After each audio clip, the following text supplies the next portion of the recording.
자, 이번에는 신라시대 구배라는 거 배웠으니까 중대에 우리가 꼭 알아야 될 거. 자, 삼국사기에 의하면은 신라 상대가 있고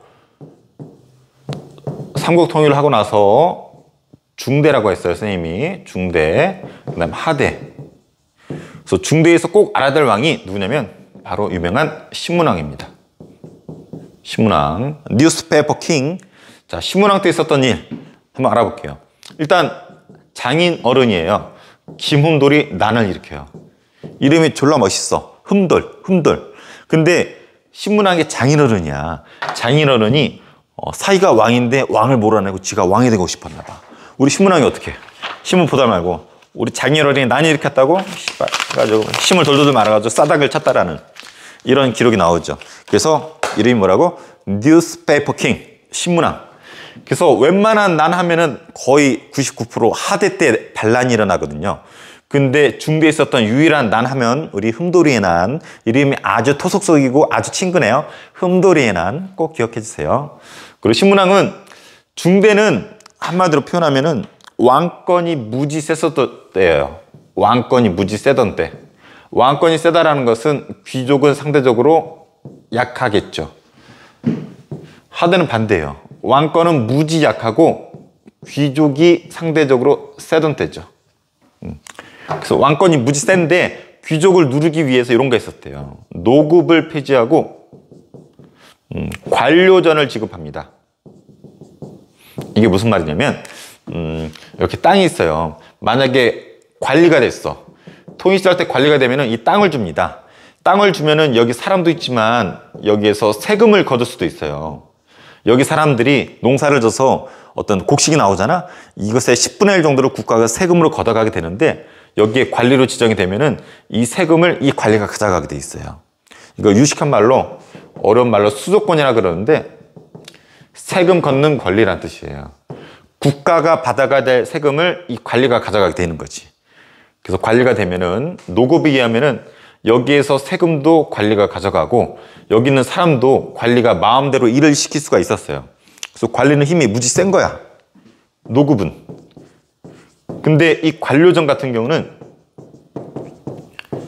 이 두 가지를 다 관리가 가져가니까 너무 힘이 세잖아. 그래서 신문왕은 이걸 죽이고 싶었던 거야. 그래서 사람은 마음대로 못 부리고 거기서 나오는 곡식, 세금만 걷어가도록 이렇게 한 것을 관료전이라고 합니다. 자, 노급, 사람도 마음대로 부리고 그곳에서 세금도 걷어갈 수 있는 권리도 가져갔어요. 관리한테 유리하죠. 귀족한테. 근데 신문왕은 이 노급을 폐지하고 관료전을 지급했는데 사람은 마음대로 못 부려. 대신에 세금만 걷어가도록 시켰던 거죠. 이것을 신문왕 때 노급 폐지 관료전 지급이라고 합니다. 당연히 이것은 나중에 왕권이 약했을 때 노급이 부활하고 관료전이 사라지게 됩니다.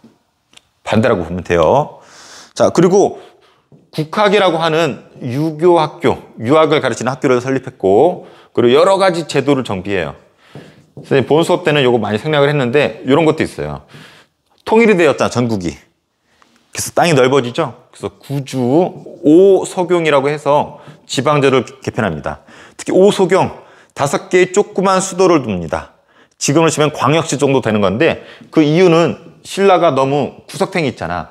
그래서 중간에 조그만 수도를 5개를 두게 되는 겁니다. 그 중에서 선생님 한번 얘기한 적 있을 거예요. 여기 중원경. 충주가 중원경이라고 불렀는데 옛날에 충주 고구려비가 중원 고구려비라고 빌린 이유가 오소경 때 중원이라 불렀기 때문이에요. 그래서 지방을 9개 주로 나누고 오소경이라 하고는 조그만 수도를 두었고 그리고 군사제도를 구소당 십정이라고 해서 개편했고 삼국 사람들을 섞어서 구소당 십정이라고 개편을 했습니다. 그리고 집사부라는 걸 둡니다. 집사부 외에 어떤 관청들을 두게 되는데 여기서 나오는 표현이 왕의 힘이 세죠. 그 왕 시중 듣던 비서 있죠. 비서실장의 힘이 세지는데 그 비서실장을 시중이라고 불렀어요. 혹은 중시라고도 했습니다.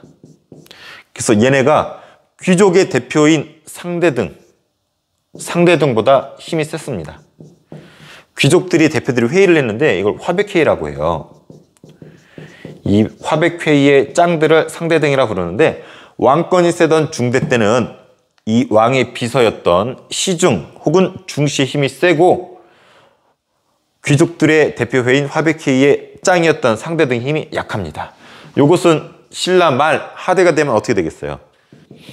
시중보다 누가 세겠어요? 시중보다 상대등이 세겠죠. 이 집사부가 신문왕 때 만들어진 어떤 비서실이라고 보면 되는데 여기에 장관을 시중이라고 합니다. 짱을.